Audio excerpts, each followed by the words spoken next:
Hey sis, welcome to Beyond the Military podcast, where faith-led military women overcome burnout and create more balance. Just imagine having enough time to focus on your faith, family, and have more fun while still serving as a woman leader. In this podcast, you will walk away with the tools to help you navigate the busy life of a military woman, organize your mind, overcome overwhelm, create a prioritization playbook, and a balanced blueprint for integrating faith, family, and career. Yes, sis, in that order. Hi, I'm Wendy Ray, woman of God, wife, mama of two, Army veteran, and certified life coach. And I'm here to help you create a life of meaning outside of the military, a life of laughter, joy, and intentional free time. If you are ready to overcome burnout and create balance as a faith-led military woman, sis, this podcast is for you. So loosen up your laces and grab your coffee because it's time to step into freedom and peace. So today I am going to share with you the 10 common career mistakes that you might be making and how to avoid them. So I hope that you're ready, that you are going to take some notes. All right.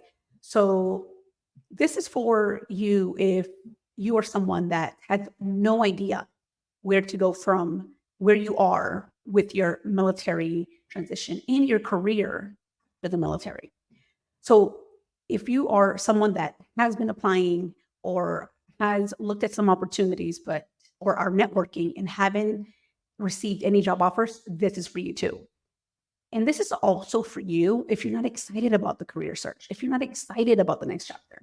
Because listen, the most important thing that I always encourage my clients to do is to feel excited, to have fun with this, because it's truly a journey. It's not something that you're going to do perfectly. I didn't do perfectly. And so I want to share with you my story and share with you how I've helped my clients. And this is what this is all about. So if this is you, I'm happy that you're here. Welcome. And the reason being, again, going back to my journey and how it impacted me personally, for most of you, it's possible that you don't know what exactly that you want, like what exact position, job role, what company that you want. And that was me. I felt lost. And I also believed that I wasn't qualified. You may be believing the same thing or maybe thinking about it, right? Maybe it's sneaking up on you when you are ready to take some action. Maybe apply for a specific role. They're like, okay, I don't think I have all the qualifications. So I'm just going to go ahead and look at something more entry level type. And so if that's you, let me know. Drop it in the comments. Feeling overwhelmed. That was me all the time. And again, one of the reasons why I am so passionate about sharing with you, either through a newsletter, through a live, through a post, through my podcast, which, by the way, if you're not tuning in to Beyond the Military podcast, I want to invite you to join me, where you can listen every week and on a different topic that will help you with your career transition. But for me, I felt overwhelmed. I felt so overwhelmed that I didn't want to take action. I was stuck, and that did not help me at all. And so my hopes for you is to not get sucked into the overwhelm, because it's okay. It's going to happen, right? We're going to feel overwhelmed. There's no way out of it. There's no way out of feeling self-doubt, out of feeling rejected, because we're going to get rejected. But when we can embrace it and we can allow the overwhelm to be there and still take action, that's what's powerful. And so this is why I continue to show up to encourage you to take on all the negative emotions and also encourage you to take action. And so, like I was saying, when we are feeling or we're feeling discouraged or overwhelmed, we then don't take action. We don't decide on a career role. We wait till the last minute to figure out what we want to do, and we're like 90 days out. We don't network. Why? Because we don't have the confidence. We're like, okay, this is stressful. This is challenging. This is overwhelming. Why do I need to go out there and show up? Or even worse, we don't apply, which I think for the most part, if you're not networking, you need to be applying. Yes, you need to do your resume. Yes, you need to work on little things like looking up job descriptions and figuring out your skills and everything else. But most importantly, you need to be networking and applying. So for me, I had no idea, one, what I was going to be doing. And then two, I wasn't active on LinkedIn. I wasn't actively networking. And of course, I wasn't applying. I had no idea. So why would I be applying? So for me, it was more of a detrimental point where I had to wait till the last minute and do things that I never really considered.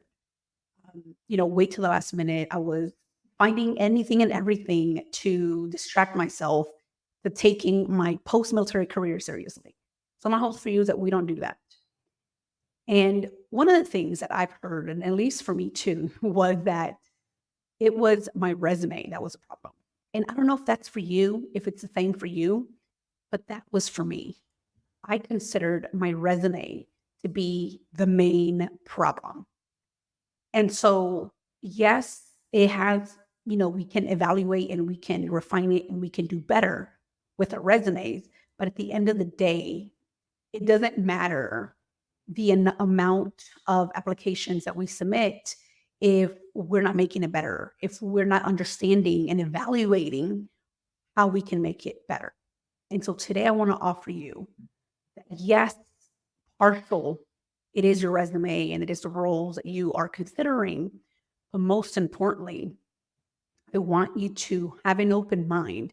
And my goal for you is to feel determined to spend a lot of your time, especially if you're within 6 months of your transition, 90 days of your transition, is to spend your time either applying or networking. And I'm going to go over here why in a minute, but I want to encourage you to start doing this. And if you're not, it's completely okay. It's completely okay. Listen, I feel so much shame. I feel discouraged. I feel all of that. And today I want to invite you to not feel that way. And if you have, that's okay. Completely okay. We've all made mistakes. We've all had a different plan or a different journey with our transition, and we'll have a different journey with our transition. But I also don't want you to feel stuck in the shame, the disappointment, the discouragement, because I've already made my mistakes, and almost all of these mistakes that I'll be going over, I made. And I want to empower you today. I want to encourage you to focus on applying and networking. If you get anything out of this webinar, out of this live, is to really start honing in on applying and networking. And here's why. The one thing that will get you hired is obviously you applying. And also one thing that will get you hired quicker is your networking. But here's the thing. If you are applying and you're networking and you're not showing up with certainty and confidence, then that hiring manager is not going. That company, that team is not going to hire you if you're not certain about you getting the job done based on your skills and experience. And today I want to invite you to feel determined to go and apply and network, but with certainty and confidence, certainty in the value that you bring, and also what you can do with the skills and experience that you've developed throughout your time. So today, again, I want to remind you that it's okay if you've already made some of these mistakes. I've made them too, but I want to encourage you to not make or continue to make these mistakes because it's going to possibly affect your career after the military. And the last thing we want to do is to continue to be a statistic and not follow through or go through our first career or first role after the military and be miserable, because then that leads into so many other things. And so today I encourage you to focus on these 10 common career mistakes and focus on how you can now fix them and continue to feel determined, to feel encouraged, because listen, it's going to happen. It's going to suck. We're going to have those days where we're like, okay, what's happening here? Why am I not landing an opportunity? I have so much potential. And I know that I can actually do the job, get the job done. All right. So the first thing is underestimating the process, underestimating the process of your transition. Why would we do this? Or why do we do this? Because we're so focused on the current job. I'm guilty of it. I used to do this all the time with getting away with focusing on my transition. And then I would wait and then say that I didn't have time. I didn't make time. And then I was just saying, well, you know what? I just need a job, really. At this point, I'll take anything. And so when we're thinking in this way and we're underestimating the process of the transition, the connections, the people around us, either on LinkedIn, here on LinkedIn, or our friends, other veterans have transitioned out. They're like, okay, well, they're not ready for a new career. They're open to anything. I have no idea. I can't help them. There's too much, right? You're giving too many options. So people can't really help you if you are thinking about the transition in this way. How do you know that you're doing that? You only consider immediate job opportunities without a long-term career plan. And so if this is you, listen, I get it. It's going to happen. But I want to invite you to just focus on how can you make small changes today. Mistake number 2, lack of research. I am guilty of this too. I didn't have or make time really for anything that involved how exactly can I transition into this new location? How will I get this done? What's required of it? I didn't do any of that until the very end. I didn't start until I was like 90 days out. So again, your connections aren't clear of your interests. How do you know you're doing that? You're applying to roles without fully understanding the responsibilities or the expectations. And this leads you to a mismatch in your next opportunity. You're possibly just signing up to whatever opportunity is out there. You're like, I'll take it. I have no idea what the company does. I have no idea what the role will require, but I'll take it. Mistake number 3, we avoid continuous learning. Why do we do this?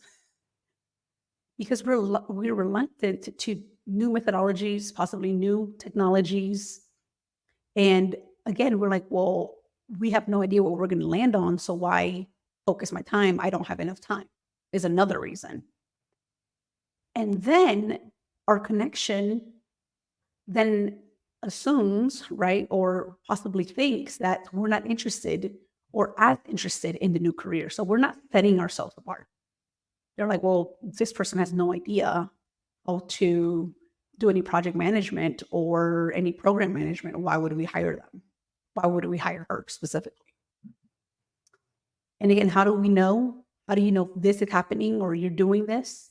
Because you're not pursuing additional education, certifications, anything that will not only build onto your skills, but also set you apart as a professional. And listen, like I said before, this is something that we do sometimes unconsciously. We're like, we're fine. We got all the experience. I have my evaluations here. But unfortunately, we are not taking the time to continue with our learning, our education, certifications. This doesn't just mean a degree. It means training, additional mentorship. So if this is you, I want you to take a moment and just write down right now what continuous learning you could be possibly doing or be involved in. It could be a PHR, it could be a PMP, certification in cybersecurity, whatever it is for you, or leadership, learning and development. Oh, and my favorite, mistake number 4, imposter syndrome. If you haven't done or haven't felt, I should say, a little bit of self-doubt, a little bit of imposter syndrome, then maybe you are not looking at roles that are at the level that you've actually had a position in the military. And this is what I mean. If you're like, okay, this is easy, I can apply, I think I check all the boxes here, then you haven't looked at other either more senior or more mid-level opportunities. And so if you are someone that you're like, okay, well, I'm starting all over, I have lack of confidence and my new self-concept, or you're underestimating your potential, then that means you're going through imposter syndrome. And here's the thing. It's okay if this comes up for you. The reason being is because it's something new, right? Our brain is going to tell us, well, you can't do it, Wendy, because you have no idea about a specific environment, a specific company. And so you want to be careful when this comes up. I want you to just embrace it and lean into it. It's okay if it comes up, But I also want you to be aware of it, right? We don't want to get sucked in. And this is what I mean. Don't get sucked in into the imposter syndrome. Embrace it. It's going to happen. It's normal. Everything is okay. Nothing's gone wrong if you feel this way. If you get sucked in and you're like, okay, I'm just not going to apply to the mid-level, or I'm just going to say entry-level positions, then your connections, again, are going to be unsure. And this could be a recruiter. This could be one of your veteran buddies that transitioned years ago, and now they're in a hiring management position, or they know hiring managers that could help you. But if they're unsure of what you are looking for, and they know that you are actually competent for a different position, that they're not going to refer you. They're going to be hesitant to refer you.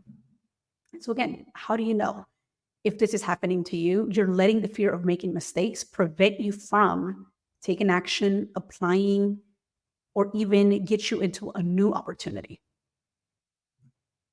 Mistake number 5, underestimating your transferable skills. Ladies, this I get a lot. They come to me and they're like, okay, well, this is the only thing that I have, or I don't have company time. I've never been a platoon sergeant. And, I think I can only do XYZ. This is the only skills that I have. And they forget of the squad leader position, or even a platoon leader, or a staff leader, and are unaware that they're underestimating it, right? And the reason we do this is because we have lack of knowledge, and we forget about the soft skills, such as leadership position, teamwork, problem solving. Forget about that. It's easy to forget. And so if this is you and you're like, oh, oops, I need to go fix that, I recommend that you do that. In the connections, again, the recruiters, the hiring managers, that cannot identify what is going to set you apart because you haven't identified it.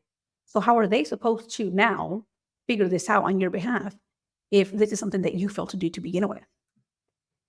And again, how do you know you're failing to translate the military skills that you have into the civilian terms, either on your LinkedIn profile? I see this a lot too. Sometimes I don't see any skills on anyone's profile, either on the headline, on the about section. And now it's hard for potential connections, hiring managers, or even veterans that could potentially connect you to an opportunity to fully see everything that you bring to the table. Trust me, people are not going to do digging if they don't have to. It's a waste of their time. So help them out and annotate all the skills that are going to be transferable for a specific position that you are looking at, either on your LinkedIn profile, on your resume, or during the interview. Mistake number 6, ignore the importance of cultural fit. This is the big one, you all. This is something that I had no idea. No one told me and said, Wendy, you need to make sure that the culture of this company that you're getting into is something that you prioritize and you value. No one said that to me. So I hope that today, if you get anything out of this too, again, focus on the culture of that company, that employer.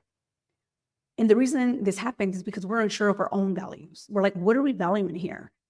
Work-life balance, their mission, what are we valuing? And so there's a lack of understanding of what that company value is. And we sometimes don't even consider it. We're like, okay, that's the last thing on my list. But I highly encourage you and recommend that you begin here when you're looking at companies, right? I always think about this when dating. You don't necessarily immediately sign up to marry someone without really digging deep into their values. What do they value? What's important to them? This is a relationship. And in order for you to understand what the company values are, you first have to understand what your values are and really be 100% in, regardless of what that company's values are, because then you're able to make a decision. Okay, this company is not for me. I need to move on to the next one. And then when you do that, you're able to then have an actual candid, genuine conversation with the hiring manager or an interview panel and really ask them questions regarding the company culture and what is it exactly, right? Because we need to ask real questions, you all. I'm tired of the general questions. Don't do it. Don't recommend it. All right. So your connection, hiring managers, people that come to your profile, people that you're talking to are going to perceive you as not being prepared. Like this person may not be here for over a year. This person may not be a good fit for our company. And so how do you know? Again, in interviews, it could lead into you not having an actual opportunity because one, you haven't researched the company. Two, you have no idea what to ask because, again, it's something that you haven't explored, haven't even considered. Mistake number 7, we overlook the salary. Another one of my favorite ones. I had no idea what salary I was aiming for, looking for. Didn't even do any research. So if you're like, okay, why am I overlooking the salary? Because there's lack of research on that specific area. And then we believe that we're unqualified, or maybe don't check all the blocks, but we're not fully qualified. And we don't even factor in the cost of living. Hello, we're not getting basic housing allowance anymore. So we need to be able to factor that in and be honest with ourselves. Are we going to be able to take on this salary based on what I've been looking at this location, based on what my needs are? And if the answer is yes, then we need to do some negotiation, or we need to move on to a different role that will meet those needs. And so again, your connection is not going to obviously see this unless you put it on your recruiter, on your LinkedIn profile. It asks you specifically if there's a salary range. And I encourage you to start there. Let's focus on not wasting anyone's time. Let's not waste a recruiter's time. Let's not waste a hiring manager's time. Let's not waste your time. If you're looking at an opportunity that's $120,000 a year, put it on there. Don't apply to opportunities that will only be able to pay you $100,000 if you are not willing to take that $20,000 cut. And another thing to also consider the bonuses, the performance bonuses that are provided. Let's not overlook the salary. And how do you know you won't negotiate or you have an unrealistic expectation of your salary? And so again, I want to encourage you, focus on this as much as possible as well, because I did. And it was a terrible idea on my part. Mistake number 8, poor self-marketing. Another one of my favorites. And honestly, all of these are my favorites. But poor self-marketing. Why do we do this? We're not on social media. We're not on LinkedIn. We're not developing a brand that's going to highlight our unique skills and experiences. Why aren't we doing this? Because we haven't done the other work. We haven't really asked ourselves, what role am I really serious about? What position, what career path am I really looking for? And so we're not as certain, right? When we're not certain, we're not confident. When we're not confident, we're not taking action. And so if this is you, I want you to take a deep breath, and it's okay. And I want you to start today. And so your connection, anyone here on LinkedIn, one, may not find you because you're not on LinkedIn, may not connect with you, or may not connect you with hiring managers because you're not on there. Or you're not networking to begin with because you have no idea what you want to do. You feel lost, you feel exhausted, you're overwhelmed, you have self-doubt creeping in. So now you wait till the last minute and you're figuring out why you can't get a job. And then 2, this will be noticed during an interview. You will share with your interview panel or your hiring manager that's interviewing you that you have no idea who you really are and what you can bring to the table at times. And I'm not saying that you're doing this, but it's a possibility that they can smell it and they will notice it. How do you know you're doing this? Because you're creating resumes and LinkedIn profiles that do not showcase your achievements, do not showcase anything about what you offer, not only on LinkedIn, on social media, but also in-person events, in interviews. And so I encourage you to really take a moment and ask yourself today, am I marketing myself as I should on LinkedIn, the platform, very powerful platform, or in person? Because it does show. Mistake number 9, inadequate networking. Going back to the self-marketing part, right? We have limited connections. If we're not on LinkedIn, if we're not connecting, if we're not networking on LinkedIn, if not, we're not reaching out, we're not confident in our self-concept. What is a self-concept? Your values and your skills, the experience that you bring to the table. So you're not going to network. And again, your connections or the people that you know can't trust to refer you to someone because you have no idea what you want to do. So they're not going to do it. They're not wasting their time. And then how do you know? You fail to build a professional network. Trust me, I did this. I wish I could go back in time and not do this. I didn't seek out mentors. I wish I did. That would help me, guide me, support me, provide valuable insights on what they did, what helped them. This is what I mean about inadequate networking. Connecting with other humans on LinkedIn, posting on LinkedIn, asking questions. Asking questions, powerful questions are going to lead you to great connections, building a great, powerful network. So if you're not doing this, I want to encourage you to do this.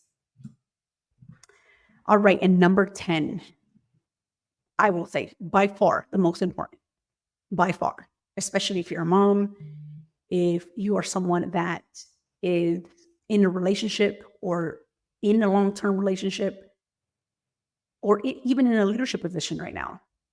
I want you to begin to focus on taking care of yourself.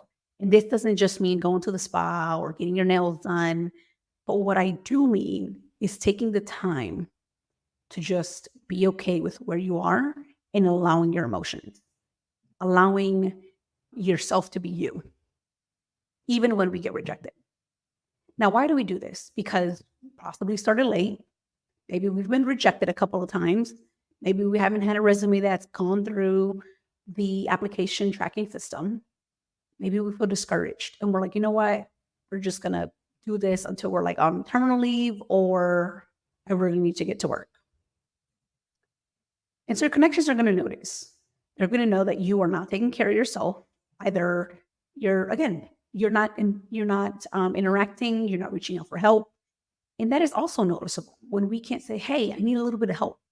Or, hey, I'm struggling. I need someone's help to connect me with others. And again, you're not prioritizing your own self-care, possibly sleep. That's big for me. If I'm not sleeping, I'm not doing well. I feel burnt out, tired, exhausted. And my hopes for you is that you don't go through that and that you focus on how you can take care of yourself as best as possible so that you're prepared when you get that call, when you get your recruiter's email saying, hey, we noticed your LinkedIn profile. We noticed that you're interested in these roles. Let's get on a 10-minute, 15-minute call. Let's do it. And we don't want you showing up tired, exhausted, low energy, which I know it's tough in the environment that you're already in. But I promise you, the more you take care of yourself, the more you're able to be ready and prepared, the easier it will get. And so, okay, Wendy, we know the 10 mistakes. What's my solution here? How can I fix all of this? And it's simple. I just want you to plan. You know how to plan. You've been doing this for the amount of years that you've been in the military and even longer. And I want you to take action today. Here is the blueprint of a place for you to begin. If anything, a place for you to start. Plan the process, do your research, register for learning programs, deal with the self-doubt. Embrace the skills that you have attained. Align your values with the company that you're aspiring to work for. And please negotiate your salary. If there is a salary a range that says 100 to 150, I need you to go for the most as possible, especially if you are confident that you can get the job done and more. That's what we do. And then I also want you to market yourself here on LinkedIn. In person, go to events, attend networking events, even if they are online like this one. And please take care of yourself. Place your well-being at the very top of the list. Should have done that here, but you get where I'm going with this. All of this is going to help you to show up with certainty and confidence. So if there's anything that you get from this live, even if you're here live or on replay, I encourage you to show up with certainty and confidence, just like you did in the military, just like you do in uniform. You can show up in this way.